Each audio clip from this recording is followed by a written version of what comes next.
Bonsoir à tous, merci de nous choisir pour vous informer à la une de l'actualité. Le syndicaliste Oumar Tounkara du SLEG compte porter plainte pour diffamation contre Aboubakar Souma. Les détails, c'est dans un instant.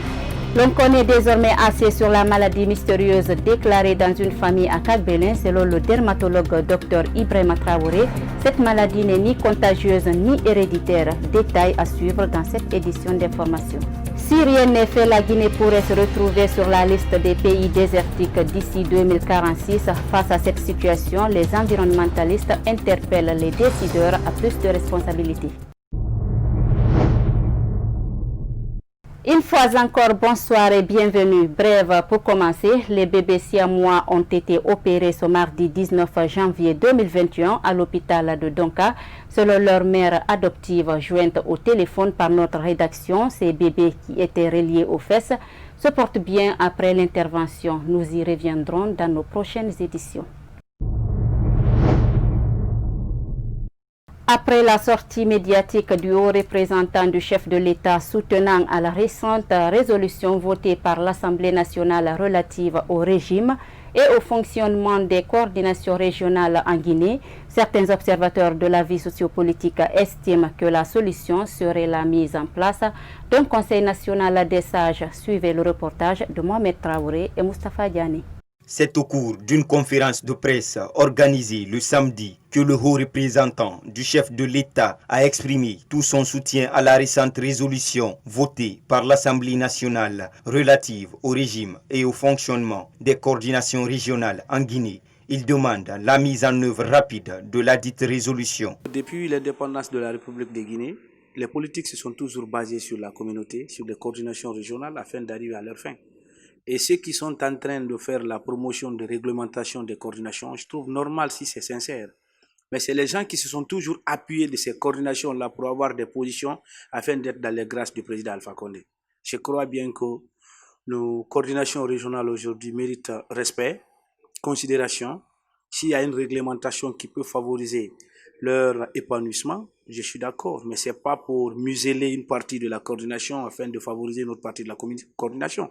Contrairement à ceux qui estiment que les crises politiques sont entretenues par les responsables des différentes coordinations régionales du pays, Abdoul Mazid Ba, quant à lui, donne un avis contraire. Il soutient que les hommes politiques sont à la base. C'est ces politiques qui n'ont pas de programme qui sont en train d'induire nos coordinations, nos sages dans des fautes comme ça. Et c'est trop farfelu de la part d'un homme politique qui est censé ou qui espère diriger un peuple, s'appuyer sur la base régionale afin qu'il puisse avoir une ascendance. Pour une paix durable en Guinée, le vice-président du PPC mise sur la création d'un conseil national de sages dans le pays. Le syndicaliste exclu du SLEG Oumar Tounkara annonce une plainte pour diffamation contre Aboubakar Souma. Pour cause, le secrétaire général du SLEG a, dans une récente sortie médiatique, accusé Oumar Tounkara d'avoir reçu 150 millions de francs guinéens de la part d'un membre du gouvernement pour déstabiliser la structure syndicale. Oumar Condé, reportage. Oumar Tounkara nie en bloc les accusations portées contre lui par Aboubakar Souma lors de sa dernière sortie médiatique.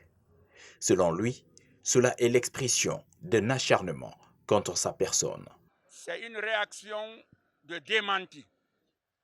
Je demande de façon formelle, je n'ai reçu rien de personne, ni d'un membre du gouvernement, ni d'un particulier. C'est une accusation infondée, faite à dessein pour ternir mon image. Aboubakar Souma accuse Oumar Tounkara d'avoir reçu 150 millions de francs guinéens de la part de membres du gouvernement pour déstabiliser la structure syndicale. Visiblement choqué par cette accusation, le syndicaliste exclu du SLEG décide de porter plainte contre Aboubakar Souma pour diffamation. Je compte porter plainte contre lui pour diffamation. Au moment venu, je vous le dirai. Joint au téléphone, le secrétaire général du SLEG nous a laissé entendre que sa base lui a conseillé de ne pas répondre à Oumar Tounkara.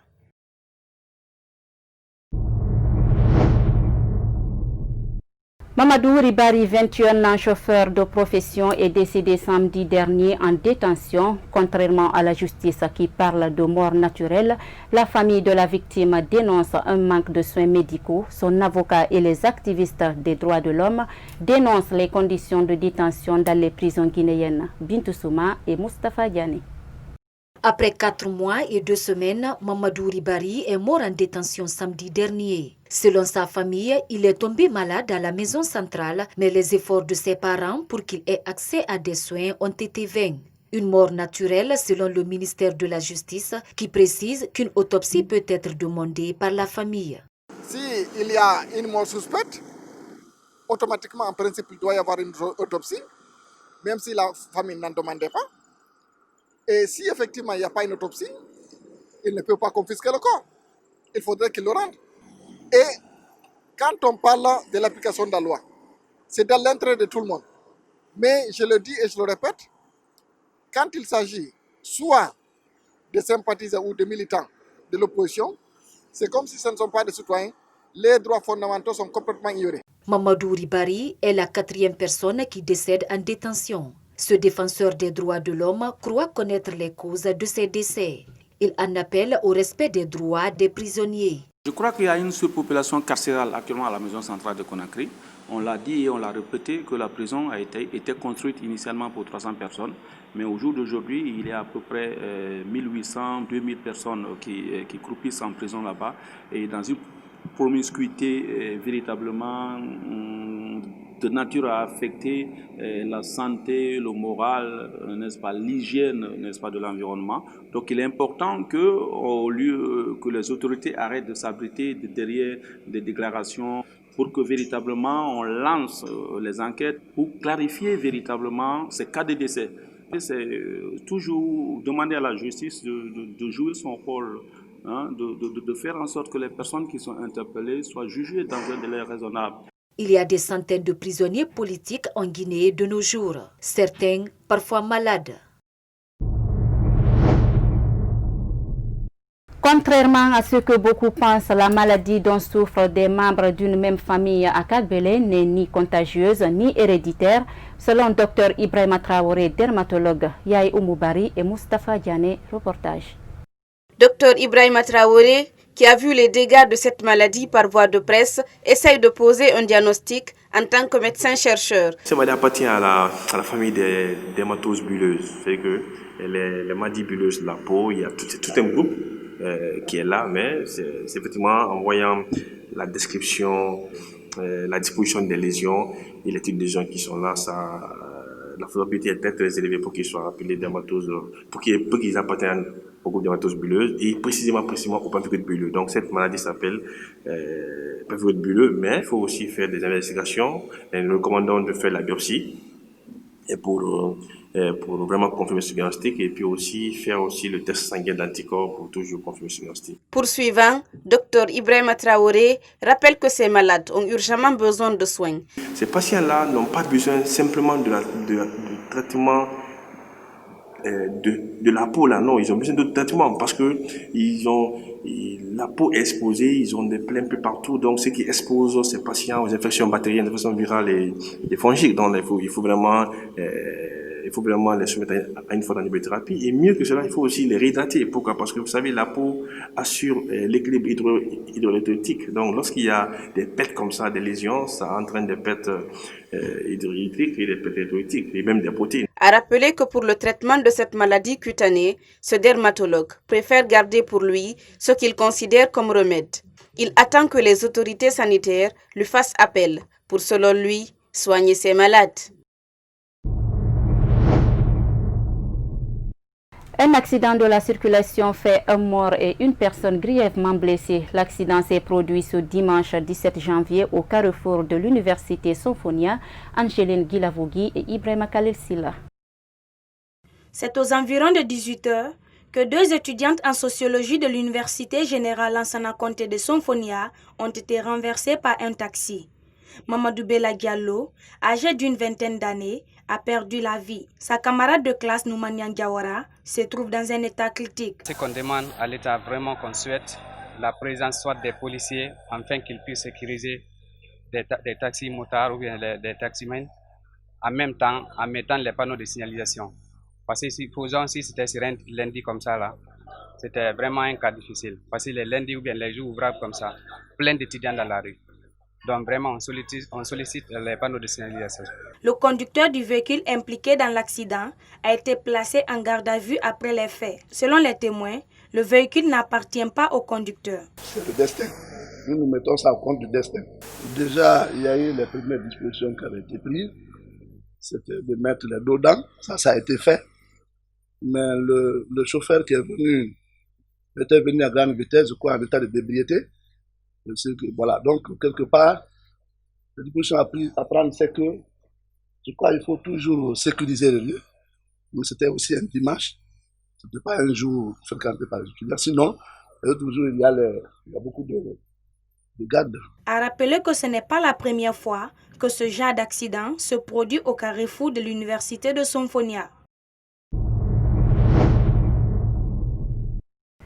Comme je vous le disais au sommaire, le littoral guinéen est menacé de disparition selon le président de commission environnement de développement durable de l'Assemblée nationale. Si les autorités ne font pas de la lutte contre le réchauffement climatique une priorité, la Guinée pourrait être un pays désertique d'ici 2046. Mariama Bari et Sayon Kamara, reportage. Autrefois appelée château d'eau de l'Afrique occidentale, la Guinée perd peu à peu cette valeur à cause des actions humaines sur son environnement. Cependant, le pays est signataire de plusieurs accords internationaux, dont celui de la Conférence des Nations Unies sur l'environnement tenue à Stockholm en juin 1992, où elle a été un point important pour la Guinée, qui a initié les préoccupations de la protection de l'environnement dans sa politique de développement. Le cas est alarmant.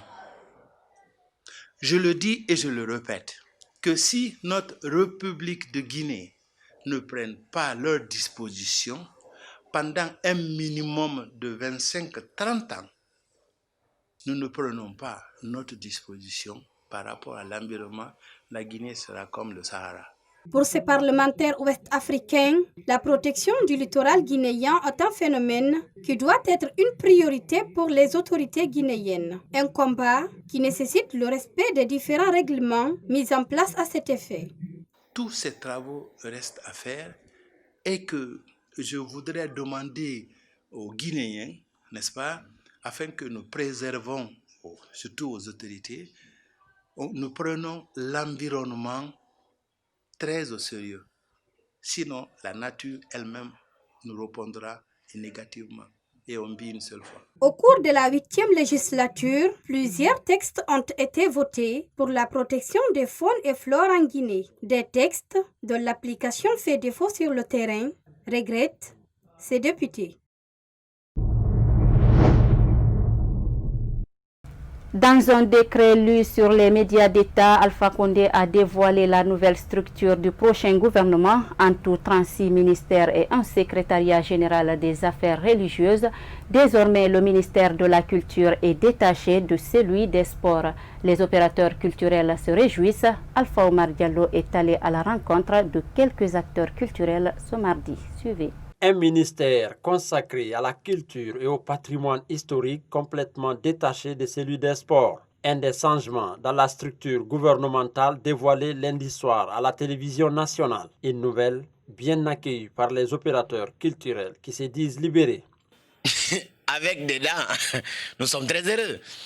Et la nouvelle structure du gouvernement, personnellement, et je suis très content, qu'on y sépare le ministère de la Culture et du Patrimoine historique et celui des Sports. Parce que le ministère de la culture est tellement importante qu'elle ne doit pas être associée avec le sport. Elle est tellement importante, la culture, elle doit être indépendante, la culture. Et je l'ai dit dans d'autres médias, je l'ai dit et je le redis dans votre média, c'est une sortie de prison pour la culture et pour les hommes de culture en République de Guinée. Pour Maka Traoré, opérateur culturel, c'est l'aboutissement d'un combat mené pendant de longues années. Il reconnaît que la culture était reléguée au second plan. C'est l'aboutissement d'un combat de très longues années. Il faut savoir que depuis quelques années parce que le sport est logé dans la même assiette que la culture. La culture ne profitait de rien. Quand il y a budget, c'est le sport qui prenait tout le budget. C'est le sport qui était le plus vu. C'est le sport sur lequel on mettait tout l'argent pour justement représenter la Guinée. En attendant, les opérateurs culturels attendent du changement. Selon eux, il faut que le ministre de la Culture soit quelqu'un qui maîtrise le secteur.